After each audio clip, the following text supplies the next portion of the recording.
Hello students, welcome to Shri Karni academy and एजुटेक। Karni academy एजुटेक में आपका बहुत बहुत स्वागत है। Myself Darshan Arora and I am your mathematics mentor. बच्चों, मैं आपको मैथ्स पढ़ाने वाला हूं। हिंदी माध्यम वाले बच्चों के लिए क्लास है। जो बच्चे क्लास 10 से क्लास 11 में आए हैं, सब बच्चों ने अलग अलग तरीके से सोचा होगा क्या लिया जाए, क्या सब्जेक्ट लिया जाए। कुछ बच्चे साइंस पे आके रुके और उस साइंस में कुछ बच्चों ने बायो और कुछ बच्चों ने मैथ्स की तरफ सोचा होगा। और आप वो बच्चे हैं जो मैथ्स की तरफ आए हैं, मतलब आप हमारे देश का फ्यूचर सिक्योर हाथों में जा रहा है, ऐसा मुझे लग रहा है। बच्चों, आपका रिजल्ट चाहे 10th में किसी भी तरह का रहा हो, कोई दिक्कत नहीं है। आपकी 11वीं की शुरुआत बेहद अच्छी होनी चाहिए। कुछ बच्चों के मैथ में 50 नंबर आए होंगे, किसी के 60, किसी के 100, किसी के 40 ही आए होंगे, कोई प्रॉब्लम नहीं है। अब बात आती है बच्चों, आपका ये जो साइंस मैथ है उसमें स्कोप क्या है, क्या क्या कर सकते हैं हम लोग। इंपॉर्टेंटली कुछ बच्चों का मन होता है सर इंजीनियर बनना, कुछ बच्चों का मन होता है इसके अंदर कि सर हम टीचर बने, मैथ के, फिजिक्स के, केमिस्ट्री के टीचर बने। कुछ बच्चों का मन होता है सर हम एनडीए में जाए, डिफेंस में जाए, एयरफोर्स में जाए, आर्मी में जाए, नेवी में जाए। ठीक है बच्चों, इस तरह से बहुत सारे स्कोप आपके होते हैं साइंस मैथ्स के अंदर। कुछ बच्चों को सर हम रिसर्च में जाना चाहते हैं, सारा कुछ स्कोप मिलेगा आपको साइंस मैथ के अंदर। आप बच्चों को जो भी 10th तक मैथमेटिक्स में जो भी प्रॉब्लम थी, आई होप आपको मैं पूरी कोशिश करूंगा, आपको 1% भी दिक्कत नहीं आएगी 11वीं में। आप हमारे साथ जुड़े रहिए बच्चों और बस लगातार पढ़ते रहिए। क्लास 11 आज शुरू करेंगे हम लोग, और क्लास 11 देखा जाए तो क्लास 12 से भी ज्यादा इंपॉर्टेंट है, क्योंकि क्लास 11 आपको पूरे क्लास 12 का बेस देके जाती है। समझ गए बच्चे? और हम हिंदी माध्यम के बच्चे हैं। आप जानते हैं हिंदी माध्यम के बच्चे इंग्लिश माध्यम से होशियार ही होते हैं हमेशा, पर हम लोग क्या है, हमें कुछ इंग्लिश के वर्ड्स नहीं आते हैं, तो वो इंग्लिश मीडियम वाले बच्चे हमारे सामने कुछ अपने आप कुछ ज्यादा दिखाने की कोशिश करते हैं। तो हम बीच बीच में हिंदी के साथ साथ कुछ इंग्लिश के वर्ड्स भी ले लेंगे, ताकि आपको हिंदी इंग्लिश दोनों आ जाए। हम लोग ज्ञान में भी आगे हैं और हम लोग शब्दों में भी उनसे आगे हो जाएंगे। तो बच्चों, क्लास 11 का पहला टॉपिक समुच्चय शुरू करने जाएंगे आज। बच्चों, समुच्चय क्या होता है, शुरुआत करते हैं। समुच्चय क्या होता है, वैसे तो मैंने परिभाषा लिख ही दी है, पर परिभाषा के अलावा मैं आपको समझाना चाहूंगा पहले उदाहरण से। यदि मैं तुम्हारे परिवार के सदस्य जो है उनकी सूची बनाने को कहूं, क्या सूची बना सकते हैं? मान लिया उस गांव में, उस कस्बे में, उस गली मोहल्ले में वो एक लड़का रहता है, उसके परिवार में इतने लोग रहते हैं, तो मैंने उसका क्या बनवाया, मैंने उसका देखा राशन कार्ड, है ना बच्चों। राशन कार्ड में सभी लोग होते हैं, और राशन कार्ड मैंने क्या किया, उसकी फोटो ली और फोटो को वायरल कर दिया इंटरनेट पे। अब वो फोटो हर कोई देखेगा। अब मैं हर इंसान को पूछता हूं कि फलाना जगह के फलाना लड़के की घर में कितने लोग हैं, तो वो फोटो देख के हर एक इंसान समान सूची बनाएगा। समझ गए बच्चे? दूसरी बात है ताश के पत्ते। हम लोग गांव में रहते हैं, हम लोग शहर में रहते हैं, कहीं भी रहते हैं, ताश के पत्ते कभी ना कभी जरूर देखे या खेले होंगे। ताश के पत्तों की अगर सूची बनाई जाए तो ताश के पत्ते 52 हैं। भारत में भी उतने ही रहेंगे, गांव में भी उतने ही रहेंगे, शहर में भी उतने ही रहेंगे। तो दुनिया का कोई भी इंसान उसकी भी जो सूची बनाएगा वो समान बनेगी।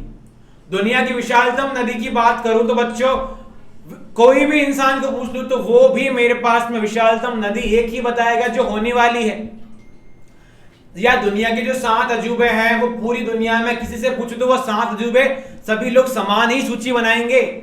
अगर मैं आपको 7 अजूबे बता दूं बच्चों, मान लिया आपको तुम्हें पता नहीं है, मैंने तुम्हें 7 अजूबे बताए, अब मैं बोलूं उनकी सूची बनाओ, तो तुम लोग सभी लोग 7 अजूबों की सूची सेम बनाओगे।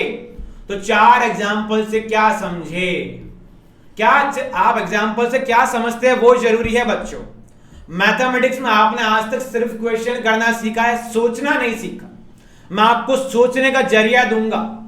मैं आपको जीरो से लेके, स्टार्टिंग से लेके आपको एडवांस लेवल, आपको जेई लेवल तक लेके जाऊंगा बच्चों। बस आप जुड़े रहना क्लास के साथ। तो बच्चों, 4 जो एग्जाम्पल थे, हम उनसे क्या सीखे हैं उन पे गौर करते हैं।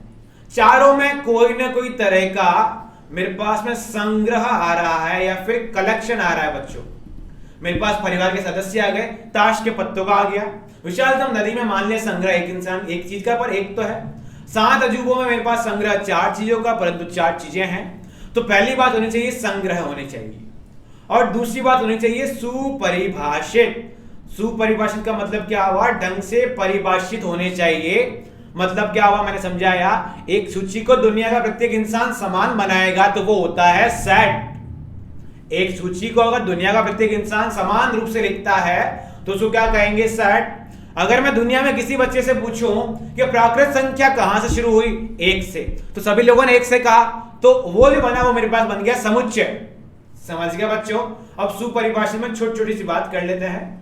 बहुत छोटा सा एग्जांपल, ये लड्डू कम मीठा, ये लड्डू ज्यादा मीठा।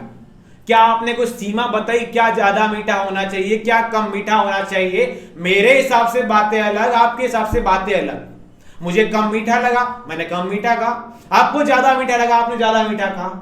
तो मैंने बात अलग बताई, आपने बात अलग बताई, कोई सुपरिभाषित बात नहीं हुई। एग्जाम्पल, जोधपुर शहर में चींटियां कितनी हैं? बच्चों मैंने गिनी तो चींटियां अलग दिखी, आपने गिनी चींटियां अलग दिखी। कोई तरह का ये सुपरिभाषित समुच्चय नहीं हुआ, सुपरिभाषित वस्तुएं नहीं हुई। आपने बचपन में एक छोटी सी कहानी सुनी होंगी कि अकबर बीरबल के अंदर एक बातचीत हुई थी। अकबर ने कहा शहर में कितने कबूतर है, ढूंढ के आओ। तो बीरबल साहब ने सोचा यार कैसे ढूंढने जाऊंगा, तो बीरबल साहब ने बुद्धि का यूज लिया, बुद्धि का उपयोग किया, और कुछ दिनों बाद आए अकबर साहब के सामने। अकबर को बोला कि फलाना फलाना मान लिया 10,12,935। कितने बच्चों? 10,12,935। ये बेहद ज्यादा बता रहा हूं, बेहद ज्यादा बता रहा हूं।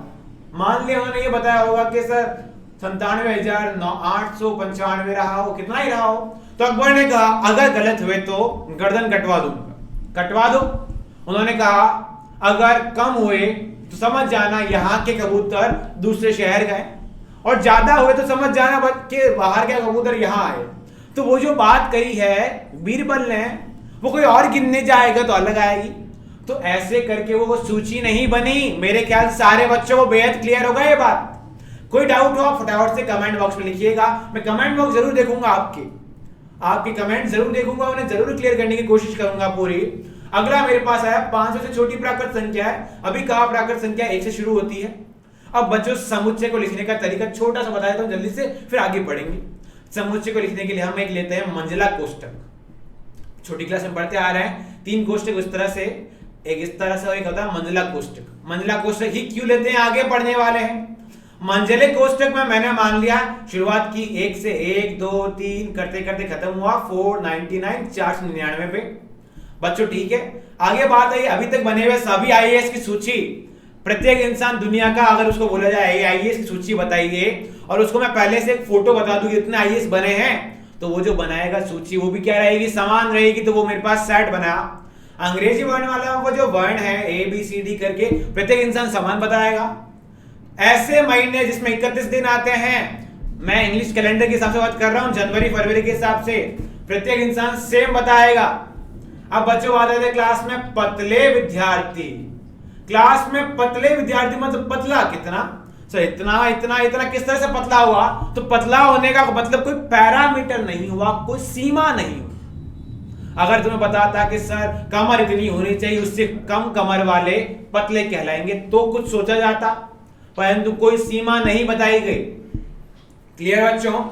अगली बात कि कक्षा में 140 सेंटीमीटर से अधिक ऊंचाई वाले लड़के, तो क्या बात आई 140 सेंटीमीटर से ज्यादा, तो मैंने आपको एक सीमा दी कि इससे बड़े वाले, अब तुम्हारी क्लास में जितने भी 140 से बड़े हैं उनकी सूची बना लो, वायरल कर दो, सब इंसान बताएंगे हाँ इसी क्लास में ये जोधपुर का रहने वाला, इस स्कूल का पढ़ने वाला है, और इस स्कूल में इस फलाना क्लास में इतने बच्चे हैं जो 140 से बड़े हैं। लास्ट बात, हाँ बच्चों जो 9वीं क्लास थी पतले वाली, वो भी समुच्चय नहीं है क्योंकि सुपरिभाषित नहीं है। और 11वीं बात, जोधपुर शहर में जो चींटियां है वो मैंने आपको समझाया था, सुपरिभाषित नहीं है। अगर आप कुछ दीवारों का कलर, कोई बोले सर 20%, कोई बोले 30%, मेरे पास में येलोइश है, तो कोई पैरामीटर तय नहीं हुआ कि कैसे 20 और कैसे 30 होगा। समझे बच्चे? अब बात आती है सर समुच्चय को किस तरह से लिखा जाता है। तो समुच्चय को क्या करते हैं अपन, अंग्रेजी वर्णमाला के बड़े अक्षरों से दिखाते हैं। ये कैपिटल ए जो हुआ वो मेरे पास समुच्चय का नाम हुआ, समुच्चय एक है, समुच्चय बी है जो बी का कोई नाम हुआ। अब समुच्चय के जो भी अवयव हैं, जो भी सुपरिभाषित चीजें हैं, उनको अपन कहते हैं अवयव। इंग्लिश में बोला जाता है एलिमेंट्स या फिर पार्ट्स, ठीक है। और उन पार्ट्स को अपन कहां लिखते हैं, इस कर्ली ब्रैकेट या फिर इस मंझले कोष्टक में, और सभी को कॉमा लगा लगा के लिखा जाता है। सबसे बेसिक यही है बच्चों, ये नींव है आपके आगे आने वाले चैप्टर। आगे आने वाला चैप्टर संबंध और फलन, जो किसी से जुड़ा है। अगर संबंध और फलन आएगा तो 12वीं कक्षा का भी संबंध फलन आने वाला है। उसी के हिसाब से 12वीं कक्षा का पूरा कैलकुलस वो आने वाला, ठीक है बच्चों। आगे बात आती है समुच्चय का अवयव को किस तरह से दिखाते हैं। समुच्चय का अवयव को हमेशा अपन छोटे लेटर्स, छोटी अंग्रेजी वर्णमाला के जो छोटे अक्षर उनसे दिखाते हैं, स्मॉल ए, स्मॉल बी, स्मॉल सी, ऐसे करके दिखाते हैं। अब बात आती है बच्चों आगे क्या, तो आगे देखते हैं बच्चों समुच्चय को दर्शाने के प्रकार। इंग्लिश में कहा जाता है रिप्रेजेंटेशन ऑफ सेट्स। पहला तरीका हुआ, इंग्लिश में भी बोलूंगा हिंदी में बोलूंगा। पहला तरीका टैब्यूलर या रोस्टर मेथड। बच्चों टैब्यूलर का हिंदी में मतलब होता है सारणीबद्ध। शब्द से समझ गए, सारणी के रूप में लिखेंगे। सारणी के रूप में लिखने के लिए आप क्या करेंगे, इसको लिखने का तरीका जल्दी से बता देता हूं। एक अपन लेंगे कर्ली ब्रैकेट या फिर मंझला कोष्टक। उस मंझले कोष्टक में सभी अवयव कॉमा लगा लगा के लिखे जाते हैं, तो उनको बोलते हैं सारणीबद्ध लिखना। और दूसरा तरीका जो है वो बेहद ही इंपॉर्टेंट है। वैसे तो मन में डाउट आता है सर किसी चीज को करने के दो तरीके, तो कौन सा इंपॉर्टेंट, किसको करूंगा तो नंबर नहीं कटेंगे। तो बच्चों या तो एग्जाम में पूछा जाएगा इस तरीके से ही करो तो उस तरीके से कर लेंगे, यदि कुछ ना कहा जाए तो आप अपने मन से कर सकते हैं, कोई नंबर नहीं कटेंगे, बराबर नंबर मिलेंगे। पर जो दूसरा मेथड, हर मेथड की अपनी एक भूमिका होती है बच्चों। तो जो दूसरा मेथड है वो बोल रहा है सेट बिल्डर, मतलब सेट को बनाना है, सेट को बिल्ड करना है।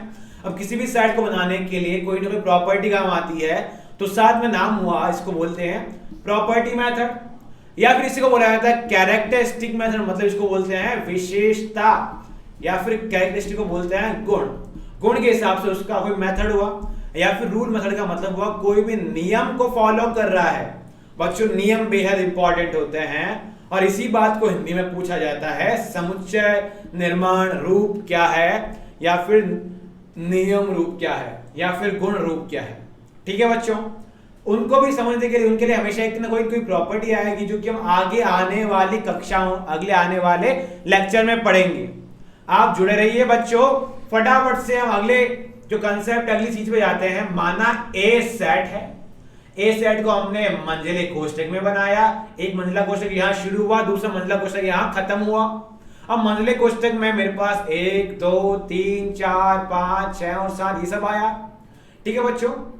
और इस मंझले कोष्टक में ये सारे आने के बाद मैंने क्या बोला, देखो बच्चों क्या लिखा, टू, ये जो साइन होता है उसको बोलते हैं बिलोंग्स टू।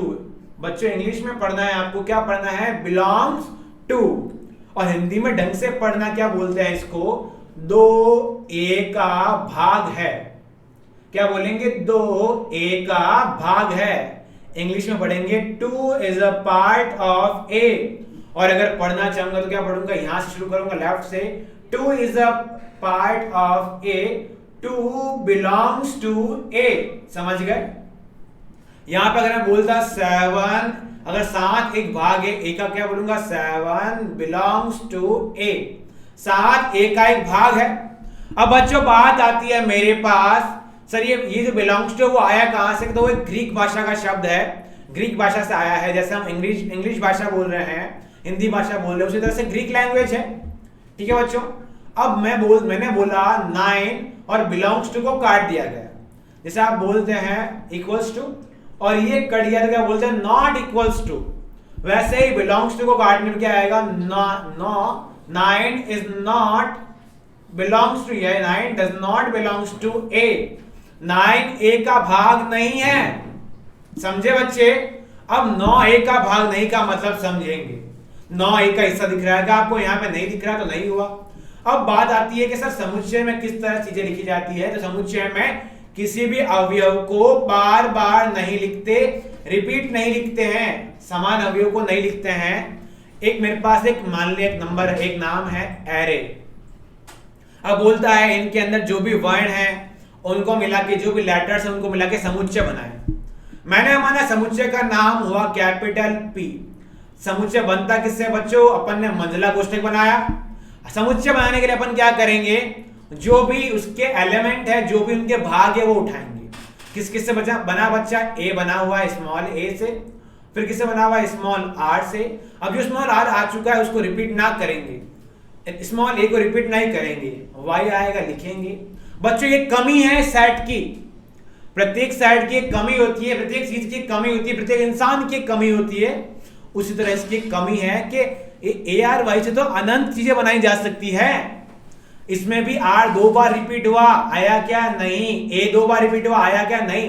क्या पता ए 10 बार आया हो, आर 10 बार आया हो, वाई 8 बार आया हो, पता नहीं। तो उससे बहुत सारी चीजें बनाई जा सकती है। मतलब इस छोट सेट का मतलब हुआ इस छोटी सी चीज से कितनी अधिकतम चीजें बनाई जा सकती है वो ढूंढें। चीज को सीधे से उल्टा आप चीज को सीधा जानते हैं, पर क्या आप सीधे से उल्टा भी जान पाएंगे वो जरूरी है। बच्चों sine square theta plus cos square theta equals to 1 सब जानते हैं, पर क्या किस जगह पे 1 को sign square theta plus cos square theta लिखना है वो हर कोई नहीं जानता। समझे बच्चे? अब बात है कि समुच्चय के सभी अवयवों को अपन लोग इस तरह के मंझले कोष्ठक में, या इसको बोलते हैं इंग्लिश में कर्ली ब्रेसेस या कर्ली ब्रैकेट, उसमें लिखा जाता है। मैंने आपको अभी समझाया है। अब बात आती है बच्चों आगे कोष्ठकों पे या अंतराल पे महत्वपूर्ण चर्चा। अगर अंतराल पे मैं महत्वपूर्ण चर्चा करने जाऊंगा तो बेहद लंबा पड़ेगा, पर वो थोड़ा सा हम देख लेते हैं बच्चों क्या है, जल्दी से समझाऊंगा। बाकी नेक्स्ट क्लास में सारा कुछ पढ़ेंगे। बच्चों खुला कोष्ठक पहले आता है मेरे पास में, खुला कोष्ठक इंग्लिश में बोला जाता है ओपन ब्रैकेट। धीरे धीरे समझाऊंगा बच्चों। ये जो अंतराल है बेहद इंपॉर्टेंट है, क्योंकि ये आएगा तभी आगे की मैथ भागेगी आपकी। 10वीं से पूरी 11वीं अलग है, पूरी 12वीं अलग है। ठीक है बच्चों? अब पहली बात मैंने इसमें बोली है, यदि ये जो बात लिखी हुई है इसको कैसे पढ़ना है, पहले तो पढ़ने का तरीका ही समझो। पहले तरीका और दूसरा तरीका दोनों ही तरीका समझ लो, ताकि दोनों बातें तुम्हें पता चल जाएगी। बच्चों यहां पे पहला तरीका हुआ बीच वाले नंबर पे चले जाओ, बीच वाली जगह पे चले जाओ। क्या हुआ? बीच वाली जगह पे चले गए। अब बीच वाला जो मेरे पास x है वो देखा। अब देखो x के तरफ कैसा निशान है? x के तरफ बड़ा या मतलब खुला हुआ निशान है, तो बोलेंगे x जो है वो बड़ा है। किससे बड़ा है? 3 से। तो क्या बोलूंगा? x 3 से बड़ा है। ठीक है बच्चों? अब मैंने बोला बीच वाले पे आ गए। अगर बीच वाले पे आ गए बच्चों x पे, अब x को ही देखते रहना है। x में अब राइट पे गए तो x पे अभी जो निशान आए, जब भी आपको ये कमर दिखेगी इस तरह का, ये जो पीछे वाली अगर आपको एक कमर दिख जाए, कमर का मतलब आप मान लेंगे छोटा है। तो ये जो मैं बोलूंगा क्या पढ़ूंगा? मैंने बोला x 3 से बड़ा है, परंतु या फिर और क्या बोलेंगे? x 3 से बड़ा है और, परंतु आप नहीं लिखेंगे, इतना अप्रोप्रिएट नहीं रहता है, परंतु उसकी जगह पे और लिखना ज्यादा अच्छा रहता है। मैंने बोला x 3 से बड़ा है और का मतलब क्या हुआ? ये भी आएगा। और किससे छोटा है बच्चों? ये कमर इस तरफ आ रही है, तो क्या बोलूंगा? x 7 से छोटा है। समझ गए बच्चे? मैंने बोला था पहला तरीका हुआ बीच में चले जाओ। बीच में जाने के बाद x की तरफ देखो, पहले क्या आ रहा है? पहले आ रहा है खुला हुआ, जिस तरफ से खुला हुआ उसको बोलेंगे बड़ा, x 3 से बड़ा है। दूसरी तरफ क्या है? मेरे पास में कमर आ रही है, पीछे का हिस्सा आ रहा है, क्या बोलेंगे? छोटा। तो x 7 से छोटा है। बच्चों आप ये मुझे बताओ, ये इसको क्या पढ़ेंगे? मैंने बोला बीच में चले जाए, चले गए। अब देखा बड़ा निशान खुला हुआ निशान किस तरफ है? इस तरफ है। तो x 9 से क्या लिखेंगे? x कॉमा लगाया बच्चों, रुकना है, x 9 से बड़ा है और अब बच्चों देखो x की तरफ और कौन सा है? कमर आ रखी है, पीछे का हिस्सा आ रखा है, तो क्या बोलेंगे? और 11 से छोटा है। क्लियर बच्चों? दूसरा तरीका हुआ पीछे जैसे लिखा हुआ उसी तरह शुरू करें। लिखा हुआ है इस तरह से, इसी तरह शुरू करना है बच्चों। 3 की तरफ कौन है? कमर, तो बोलूंगा 3x से छोटा है। उसी तरह चलते जाओ बच्चों, x है, x की तरफ भी क्या है, कमर है, तो क्या बोलूंगा x 7 से छोटा है। बच्चों बीच में, इन दोनों के बीच में आप और लगाएंगे। क्लियर बच्चों? दो तरीके बताए मैंने आपको इसके। अब दोनों तरीके में क्या फील आती है बच्चों? x जो है वो 3 से बढ़ेगा, मतलब क्या होगा, क्या x 3.000 अनंत बार 0 और 1 ले सकता है? तो हाँ ले सकता है। क्या x वैल्यू 7 से छोटे का मतलब 6.999 इस तरह से ले सकता है? तो हाँ ले सकता है। मतलब 3 से थोड़ा बड़ा और 7 से थोड़ा छोटा। समझते हैं बच्चों? इसको किस तरह लिखे? मैंने लिखा 3 से बड़ा और 7 से छोटे का मतलब क्या बोला, 3.001 और 6.999 इस तरह से लिखा अपन ने। अब इसी को आप लोग संख्या रेखा पर, संख्या रेखा में 3 और 1 7 आया। बच्चों संख्या रेखा पर दर्शाना है। और थोड़ी सी बात सुने, क्या 3 आपने लिया? नहीं। तो जब 3 आप नहीं लेंगे, अब बच्चों बताओ क्या 3.00 अनंत बार 0 को आप कितना भी जूम करें नहीं दिखा सकते? तो उसके लिए हम गणितज्ञों ने क्या किया, जो गणितज्ञ थे उन्होंने क्या किया, आसान बनाने के लिए कि यहां आप एक खुला हुआ गोला बनाया। खुला हुआ गोला का मतलब हुआ 3 नहीं लिया गया, 3 से जस्ट थोड़ा बड़ा लिया गया। थोड़ा बड़ा क्या हो जाएगा मेरे पास में 3.001। कैसे लूंगा पता नहीं, तो मैंने यहीं से शुरू कर दिया। तो जो भी गणितज्ञ होगा, जो भी पढ़ा लिखा होगा, वो बोलेगा खुले हुए का मतलब बोलेगा इसको सम्मिलित नहीं किया, उसे थोड़ा बड़ा समझे। और 7 के ऊपर भी क्या लगा दूंगा मैं, खुला हुआ गोला। इसका मतलब 7 नहीं, उससे जस्ट छोटा। बच्चों 3 से तो राइट में और 7 से लेफ्ट में गए आए, और ये बीच वाला पूरा इंटरवल ये है मेरे पास में ये। ठीक है बच्चों? और इसी को लिखा जाता है x। अब बच्चों देखो x इसके बीच में कहीं नहीं कहीं रहा होगा। तो जब किसी न किसी का पार्ट होता है, भाग होता है, तो पढ़ते हैं x बिलोंग्स टू 3,7, 3,7 और 3,7। क्लियर बच्चों? अगर मैं बोलूं इस तरह से 9 से 18, तो बच्चों पहला तरीका बोलो लिखने का, पहला तरीका हुआ लिखने का, सर बीच में चले गए। अब x के तरफ मुंह देख लो, क्या है, बड़ा है मुंह, तो क्या बोलेंगे x 9 से बड़ा है। और अब देखो सर x की तरफ क्या है मेरे पास में, पीठ है, तो क्या आएगा मेरे पास में, तो मेरे पास में क्या आएगा, x 18 से छोटा है। सारे बच्चे समझ गए मेरी बात? दूसरा मेथड, क्या सर दोनों साथ लिखने? नहीं, एक ही लिखना है, जैसा आपको ठीक लगे। दूसरा क्या है सर, मैंने बोला था जहां से 9 से शुरू करना है, लेफ्ट से शुरू करना है, शुरू किया। क्या बोलेंगे 9 की तरफ क्या मेरे पास में पीठ है, तो क्या बोलूंगा 9 x से छोटा है। और अब x की तरफ पीठ आ गया, तो क्या बोलूंगा और x 18 से छोटा है। ठीक है? अब 9 से बड़े का मतलब क्या हुआ, 9.00001। 18 से छोटे का मतलब क्या होगा, 17.999 इस तरह से।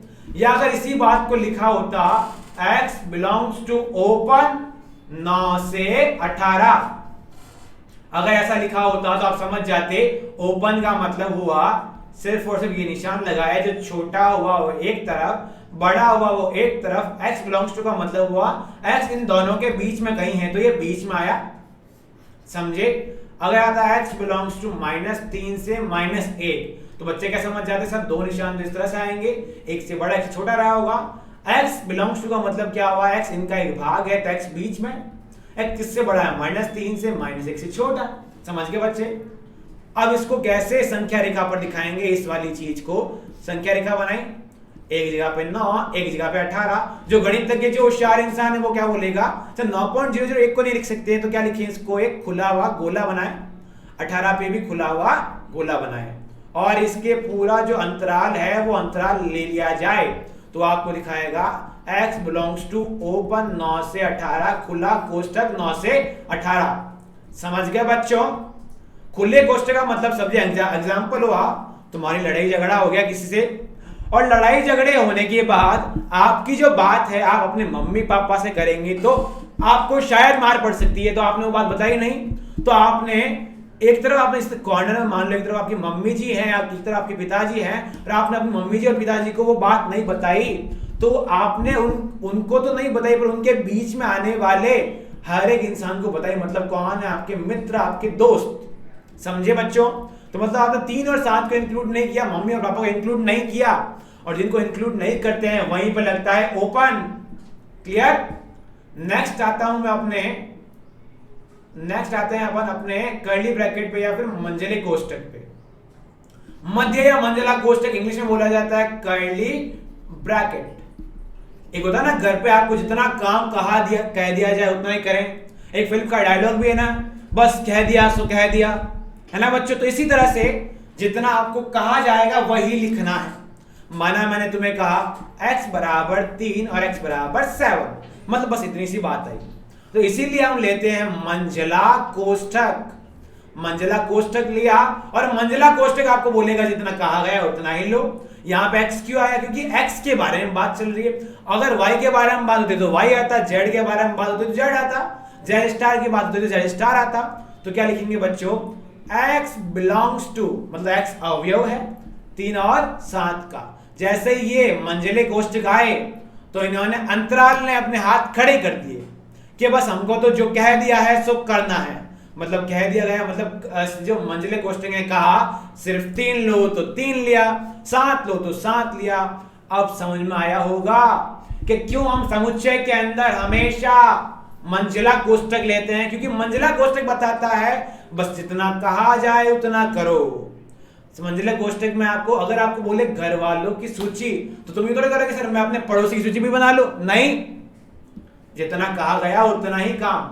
तीसरी बात देखो बच्चों, जो कमी रह जाती है मैथ में वो कहीं ना कहीं पूरी होती है। तो ये जो बंद कोष्ठक है इसको अपन बोलते हैं पहले तो क्लोज ब्रैकेट। ठीक है बच्चों? अब कमी क्या थी? पहले वाले में पूरा इंटरवल आ रहा था, पूरा अंतराल आ रहा था, परंतु किनारे किनारे के मेरे पास में क्या नहीं आ रहे थे? 3 और 7 जो था वो किनारे किनारे का नहीं आ रहा था। ठीक है? दूसरा जब मैंने लिया तो मेरे पास में सिर्फ संख्या आ रही थी, अंतराल नहीं आ रहा था। तो क्यों ना, अगर मेरी बात सुनो, अगर ये जो ओपन लगे हुए हैं, खुले लगे हुए हैं, अगर यहाँ 3 को सम्मिलित कर लिया जाए और यहाँ 7 को भी सम्मिलित कर दिया जाए तो कैसा रहेगा? बहुत बेहतरीन हो जाएगा। तो उसी चीज को सोच के बनाया गया ये अपने पास है बंद कोष्ठक। बच्चों बंद कोष्ठक की चर्चा बेहद लंबी रहेगी, हम इसको अगली क्लास में डिस्कस करेंगे। ठीक है बच्चों? नेक्स्ट क्लास में इस टॉपिक को आगे बढ़ाएंगे। तो मेरे ख्याल से आपको कोई डाउट नहीं होगा, और अगर आपको कोई डाउट रहे तो आप प्लीज कमेंट सेक्शन में लिखिए। मैं कमेंट सेक्शन में आपके सारे कमेंट्स देखूंगा और उनको नेक्स्ट लेक्चर में जरूर क्लियर करने की पूरी कोशिश करूंगा। अगर आपको हमारा ये वीडियो पसंद आया हो तो उसको जरूर लाइक करें, शेयर करें। अगर आप चैनल पर नए हैं तो आप इसको सब्सक्राइब करें, और ये जो सब्सक्राइब के पास एक घंटी लगी हुई है उस पर जरूर, उस बेल आइकन को जरूर क्लिक करें। थैंक यू सो मच, बहुत बहुत धन्यवाद आपका हमारी टीम के साथ जुड़ने के लिए। नेक्स्ट क्लास में आपसे मिलते हैं, तब तक सुरक्षित रहें, खुश रहें, पढ़ते रहें और अपना ध्यान रखें। जय हिंद, जय भारत।